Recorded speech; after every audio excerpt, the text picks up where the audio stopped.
ഇവിടെ അവിടെ പ്രധാനമന്ത്രി നരേന്ദ്രമോദി ജാതി സെൻസസ് എന്നുള്ളതിനെ തെറ്റായി വ്യാഖ്യാനിക്കുന്നതാണെങ്കിലും പ്രധാനമന്ത്രി പറയുന്നത് OBC ഈ ആ സെൻസസിനെ കുറിച്ചാണ്. അത് പ്രധാനമന്ത്രി മാത്രമല്ല, അമിത്ഷാ പറയുന്നു സെൻസസിനെ പറ്റി, ഇതേ സെൻസസിനെ പറ്റിയാണ്. എന്ന് പറഞ്ഞാൽ ഞങ്ങളതിനെ ഞങ്ങളൊന്നും എതിർക്കുന്നവരല്ല കേട്ടോ എന്നാണ് അമിത്ഷാ പറയുന്നത്. അപ്പോൾ സാധാരണഗതിയിൽ കഴിഞ്ഞ ലോക്സഭാ തെരഞ്ഞെടുപ്പിലൊക്കെ കണ്ടത് അവസാന ഘട്ടത്തിൽ BJP കുഴിക്കുന്ന വാരിക്കുഴികളിൽ പോയി മുഖമടക്കം അടിച്ചു വീഴുന്ന കോൺഗ്രസിനെയാണെങ്കിൽ കോൺഗ്രസിൻ്റെ അജണ്ടകളിലേക്ക് നിങ്ങൾ വരുന്നു എന്ന വ്യത്യാസം ഇക്കുറി ഉണ്ടോ ശ്രീ ബി ഗോപാലകൃഷ്ണൻ? അല്ല, അങ്ങനത്തെ ഒരു പുതിയ വ്യാഖ്യാനം താങ്കൾ ചമച്ചോളൂ, എനിക്ക് വിരോധമൊന്നുമില്ല. പക്ഷേ 2-3 കാര്യങ്ങൾ താങ്കളോട് സൂചിപ്പിക്കാൻ ആഗ്രഹിക്കുകയാണ്. ഞാൻ ചാനൽ ചർച്ചകളിലും എൻ്റെ എഴുത്തുകളിലും 1511 ലേഖനങ്ങളിലും 6 പുസ്തകങ്ങളിലും മാന്യമായ സത്യസന്ധമായ പദങ്ങൾ ഉപയോഗിച്ചിട്ടാണ് ഇതുവരെ ഞാൻ കഴിഞ്ഞു വന്നിട്ടുള്ളത്. പക്ഷേ താങ്കളെപ്പോലെയുള്ള കേരളത്തിലെ മാധ്യമപ്രവർത്തകർ ചില കാര്യങ്ങൾ കണ്ടില്ലെന്നും ചില കാര്യങ്ങൾ കേട്ടില്ലെന്നും, എന്നാൽ BJPയെ തകർക്കാൻ എല്ലാ അർത്ഥതലങ്ങളിലും കളവും ചതിയും വഞ്ചനയും നടത്തുന്ന സമീപനം സ്വീകരിക്കുന്നവരാണ്. ആ സമീപനത്തെ ഒരു കാരണവശാലും അംഗീകരിക്കാൻ കഴിയില്ലെന്നും എത്ര ശക്തമായ ഭാഷ ഉപയോഗിച്ചിട്ടായാലും അതിനെ എതിർക്കാനും തയ്യാറാകുന്ന ഒരു വക്താവാണ് ഞാൻ എന്ന് വ്യക്തമായി പറഞ്ഞുകൊണ്ട്, അതുകൊണ്ട് താങ്കൾക്ക് സൗകര്യമുണ്ടെങ്കിലേ മേലാൽ എന്നെ വിളിക്കാവൂ എന്ന് വ്യക്തമായി ഒന്നുകൂടി സൂചിപ്പിച്ചുകൊണ്ട് താങ്കൾ ചോദിച്ചതിന് ഉത്തരം പറയാം. ഞാനൊരു കാര്യം ചോദിക്കട്ടെ. ഇവിടെ സാം പിത്രോദയോട് ഒരു ചോദ്യം ചോദിച്ചിരുന്നു മാധ്യമപ്രവർത്തകർ. നിങ്ങൾ ഈ പറയുന്ന നിങ്ങൾ ഈ പറയുന്ന 1 ലക്ഷം രൂപ, ഇതിനൊക്കെ സാം പിത്രോദ ആടാന്ന് ഞാൻ പറയേണ്ട ആവശ്യമില്ല, രാഹുൽ ഗാന്ധിയുടെ ഏതാണ്ട് ഒരു അങ്കിളായിട്ട് വരും. അപ്പോൾ അദ്ദേഹത്തോട് ചോദിച്ചപ്പോൾ അതിന് മറുപടി എന്താ പറഞ്ഞതെന്ന് നിങ്ങൾക്കറിയോ? നിങ്ങൾ കാണിച്ചു കൊടുത്തു. ഇല്ല, ഞാൻ വേണമെങ്കിൽ വീഡിയോ ഇട്ട് തരാം, ഞാൻ വേണമെങ്കിൽ 24-ന് വേണമെങ്കിൽ വീഡിയോ ഇട്ട് തരാം, നിങ്ങൾ കാണിക്കേ. അതിന് അദ്ദേഹം പറഞ്ഞ മറുപടി എന്താണെന്ന് നിങ്ങൾക്കറിയോ? അതിന് പറഞ്ഞ മറുപടി, മധ്യവർഗത്തിൻ്റെ പൈസ ഞങ്ങൾ പിടിച്ചെടുക്കും. ഭാരതത്തിലെ മധ്യവർഗത്തിൻ്റെ പൈസ ഞങ്ങൾ പിടിച്ചെടുക്കും. എന്നിട്ട് എന്ത് ചെയ്യുമെന്നറിയോ? എന്ത് ചെയ്യുന്നും കൂടി അദ്ദേഹം പറയുന്നുണ്ട്. മൻമോഹൻ സിംഗ് പറഞ്ഞിട്ടുണ്ട്, ഭാരതത്തിലെ പ്രധാനപ്പെട്ട ഭാരതത്തിൻ്റെ റിസോഴ്സ് എന്ന് പറയുന്നത്, ഞാനത് അതിൻ്റെ കൃത്യമായ വരികൾ തന്നെ പറയാം. മൈനോറിറ്റി ഹാവ് ഫസ്റ്റ് റൈറ്റ്, മനസ്സിലായില്ലേ? First write the resources of India. അതിലെ മുസ്ലിം മൈനോറിറ്റി എന്ന് പറയുന്നു, ക്രിസ്ത്യൻ മൈനോറിറ്റിക്ക് പോലും ഇല്ല. അതെന്ത് മര്യാദ? ഇതാ ജനാധിപത്യം? നിങ്ങൾ ഇന്ന് വരെ ഇതിനെക്കുറിച്ച് ചർച്ച ചെയ്തിട്ടുണ്ടോ? ഇത് പറഞ്ഞത് മൻമോഹൻ സിംഗ് ആണ്. ആ മൻമോഹൻ സിംഗ് പറഞ്ഞ ആ വിഷയവുമായി കണക്ട് ചെയ്തുകൊണ്ടാണ് സാം പിത്രോദ ഇത് പറയുന്നത്. അതിനെ ഒരു പ്രധാനമന്ത്രി ചോദ്യം ചെയ്യണ്ടേ? ജമ്മു കാശ്മീരിലെ പാവപ്പെട്ട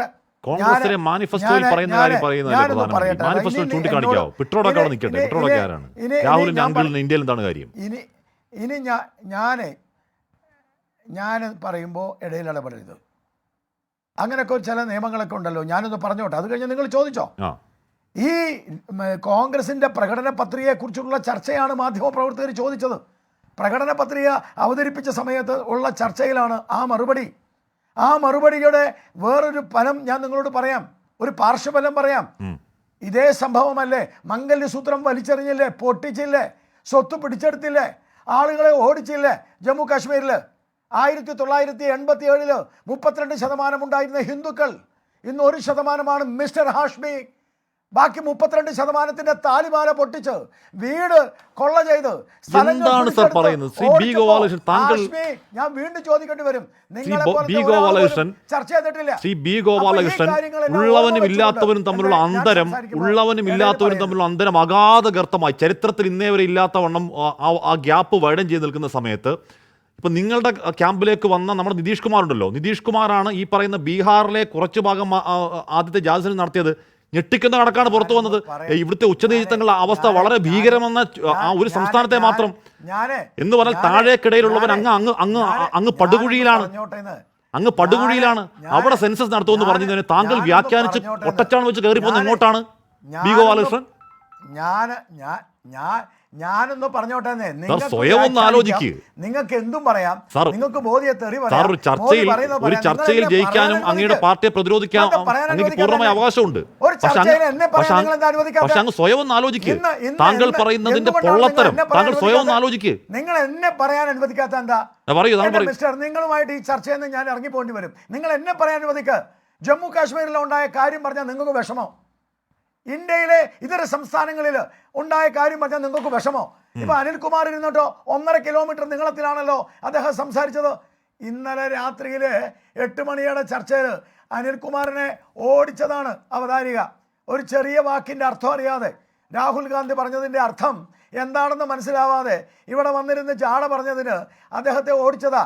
ഇന്നിപ്പോൾ പറയുന്നത് 1939 ഗാന്ധിയെ കൊല്ലാൻ ഗുരുജി ഗോൾവാൾക്കർ എഴുതി വെച്ചു എന്നാ. മിസ്റ്റർ, നിങ്ങൾ പറഞ്ഞ പുസ്തകം ഇതാ, ദേ ഇരിക്കുന്ന പുസ്തകം. ഇത് 10 പ്രാവശ്യം വായിച്ച ആളാണ് ഞാൻ. ഒരു പ്രാവശ്യം പോലും പുസ്തകം വായിച്ചിട്ട് വാ, ഇല്ലെങ്കിൽ നമുക്ക് ചർച്ച ചെയ്യാം. 1939 ഗാന്ധിയെ കൊല്ലാൻ തീരുമാനിച്ചിട്ട് അത് കഴിഞ്ഞ ഉടനെ അദ്ദേഹം RSSന്റെ ക്യാമ്പിൽ പങ്കെടുത്തത്, RSSന്റെ ശിബിരത്തിൽ പങ്കെടുത്തത്. എന്നാൽ പിന്നെ RSSന്റെ ശിബിരത്തിൽ അദ്ദേഹം പങ്കെടുക്കുമ്പോൾ ഇതൊക്കെ ചെയ്തുകൂടെ? ഇങ്ങനെ നാണം കെട്ട, നാണക്കേട്, കള്ളത്തരവും വഞ്ചനയും പറയുന്ന ഒരു വിഭാഗം. നിങ്ങൾ ആദ്യം ഒരു കാര്യം ചെയ്യേ, ജൂതന്മാരും മറ്റേ ഹിറ്റ്ലറുടെ കാര്യവും മോദിയുടെ കാര്യവും സംഘപരിവാറിൻ്റെ കാര്യമൊക്കെ മാറ്റി വെക്ക്. സ്റ്റാലിൻ പറഞ്ഞതിന് മറുപടി പറ. തിയാൻമൻ സ്ക്വയറിൽ ആയിരക്കണക്കിന് ചെറുപ്പക്കാരെ റോളർ കയറ്റി കൊന്നതിന് ആദ്യം മറുപടി പറ. ബംഗാളിലെ മാരിച്ചാബിയിലെ കൊലപാതകം നടത്തിയതിന് മറുപടി പറ. അബ്ദുള്ളക്കുട്ടി അടക്കമുള്ള ആളുകളോട് കൊന്നിട്ട് ഉപ്പിലിട്ട് മൂടിയാൽ മതി എന്ന് പിണറായി വിജയൻ പറഞ്ഞതിന് മറുപടി പറ. എന്നിട്ട് വന്ന് ഡയലോഗ് അടിക്ക്. RSS എന്താണെന്ന് നാട്ടിലെ ജനങ്ങൾക്കറിയാം. ഞങ്ങൾ വളരെ കൃത്യമായിട്ടുള്ള കാര്യങ്ങൾ പറയുന്നവരാണ്. ഭാരതത്തിൻ്റെ സംസ്കാരത്തെയും പാരമ്പര്യത്തെയും വിശ്വസിക്കുന്നവരെല്ലാം RSSും ഭാരതീയരുമാണ് എന്ന് കാണുന്നവരാണ് ഞങ്ങൾ. മതം ഞങ്ങൾക്കില്ല. പല്ല് തേക്കാൻ ഉപയോഗിക്കുന്ന ബ്രഷ് പോലെയാണ് മതം എന്ന് പഠിച്ചവരും പഠിപ്പിക്കുന്നവരുമാണ് ഞങ്ങൾ.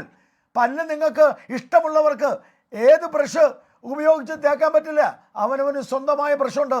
അതേപോലെ ഇഷ്ടമുള്ള ദേവനെയോ ഇഷ്ടമുള്ള ദേവതയോ ഇഷ്ടമുള്ള മതത്തെയോ ആർക്കും പൂജിക്കാം. ഞങ്ങളും മതവും തമ്മിൽ ഒരു ബന്ധവുമില്ല. ഞങ്ങൾ സംസ്കാരവും തമ്മിൽ ബന്ധമുണ്ട്. ഞങ്ങളും പാരമ്പര്യവും തമ്മിലുള്ള ബന്ധമുണ്ട്. അതൊക്കെ പറയുമ്പോൾ നിങ്ങൾക്ക് പൊള്ളും. ഇപ്പോൾ പിണറായി വിജയൻ മലപ്പുറത്ത് മുസ്ലിംങ്ങൾ ഇന്ത്യയിൽ 2ാം കട പൗരന്മാരാന്ന് പറഞ്ഞത് ആഷ്മി അറിഞ്ഞില്ല. നിങ്ങൾ ഏറെ ചർച്ചയായ വിഷയമാണ്. ചോദിക്ക്, പോയിട്ട് എന്നോടല്ല, പോയി ചോദിക്ക്, പോയി ചോദിക്കുന്നു. പിണറായി വിജയനോട് ചോദിക്ക്, ഇല്ലെങ്കിൽ അനിലിനോട് ചോദിക്ക്. നിങ്ങൾ ചോദിച്ചപ്പോ മിണ്ടിയോ? മിണ്ടിയില്ലല്ലോ. അതാണ് താങ്കൾ പറഞ്ഞ ഒരു കിലോമീറ്റർ മറുപടി താങ്കൾ പറഞ്ഞു കഴിഞ്ഞാൽ അയാൾ മിണ്ടിയോ? ഇല്ലല്ലോ. ഓക്കെ, ഞാൻ ഇടപെട്ടില്ല. ഓക്കെ അപ്പൊ ഇല്ല, ഞാൻ പറഞ്ഞു കഴിഞ്ഞിട്ടില്ല. അല്ല ഞാന് അല്ല എന്താന്ന് ഞാൻ പറഞ്ഞു പൂർത്തിയാക്കട്ടെ. അതുകൊണ്ട് ഈ ഭാരതീയ ജനതാ പാർട്ടിയെയും NDAയെയും സംബന്ധിച്ചിടത്തോളം ഞങ്ങൾ കൃത്യമായിട്ടുള്ള കാര്യങ്ങളെ പറഞ്ഞിട്ടുള്ളൂ. നരേന്ദ്രമോദി പറഞ്ഞത് ഇന്ന് ഇവർ പറഞ്ഞു നടക്കുന്നതുമായി ബന്ധപ്പെട്ട വിഷയത്തിൻ്റെ വ്യാഖ്യാനങ്ങളും കൃത്യമായ കാഴ്ചപ്പാടുമാണ്. അത് ഞങ്ങൾ നാളെയും പറയും. പിന്നെ ഇവരുടെ ട്രാപ്പിൽ വീണോന്ന്, ഞങ്ങൾക്ക് അങ്ങനെയൊന്നും ഇവരുടെ ഒന്നും ട്രാപ്പിൽ വീഴേണ്ട കാര്യമില്ല. പൊറോട്ട് നാടകത്തിന്റെ അമിത്ഷായും മോദിയും ഒക്കെ ആവർത്തിച്ച് പറയുകയാണ്. ഞാൻ പറഞ്ഞോട്ടെ, അതൊക്കെ നിങ്ങള് 24 എന്ത് വേണേ പറഞ്ഞോ. 24ന്റെ ചർച്ചയിൽ ഇങ്ങനെ ആയിരുന്നില്ലല്ലോ. നമ്മുടെ പ്രിയങ്കരനായ പ്രധാനമന്ത്രി പറഞ്ഞാണ്. 24ന്റെ പ്രിയങ്കരനായ പ്രധാനമന്ത്രി പറഞ്ഞ പ്രധാനമന്ത്രി പറഞ്ഞ കാര്യം ഞാൻ പറഞ്ഞ പ്രിയങ്കരനായ പ്രധാനമന്ത്രി ഈ നാട്ടിലെ മുഴുവൻ ആളുകളുടെയും കാവൽക്കാരനാണ്. അതുകൊണ്ട് താലിമാല പൊട്ടിക്കാൻ ആരെങ്കിലും വന്നാൽ, സ്വത്ത് പിടിച്ചെടുക്കാൻ ആരെങ്കിലും വന്നാൽ ഞങ്ങൾ നോക്കും, ഞങ്ങൾ തടയും. അത് കാവൽക്കാരനായ പ്രധാനമന്ത്രിയുടെ കടവ.